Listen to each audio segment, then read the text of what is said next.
binafsi ananipa nguvu ya kumtegemea huyu Mungu na kusimama, japokuwa iwe mchana iwe usiku, kiangazi au masika, katika magumu, katika mazito, katika furaha, katika kila hali tusimsaliti Mwokozi, maana tukio jema lisiloelezeka linakuja mbele yetu, tunalingoja kwa shauku kuu.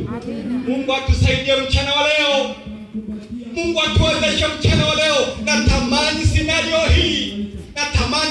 hii itukute kama tulivyoketi namna hii, tulishuhudie ile wingu dogo jeusi, na wingu jeusi dogo kama kiganja cha mkono. Tutakuwa tunashangaa ni kitu gani kile, maana kwa kweli ni dogo.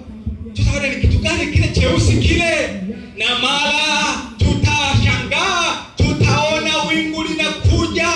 Lilikuwa dogo jepesi, litazidi kuwa kubwa na kubwa na kubwa, litabadilika likawa jeupe na mjeupe na mjeupe. Ndipo tutamwona mwana wa Adamu ameketi juu ya wingu lile. Tutashangazwa kuona malaika elfu mara elfu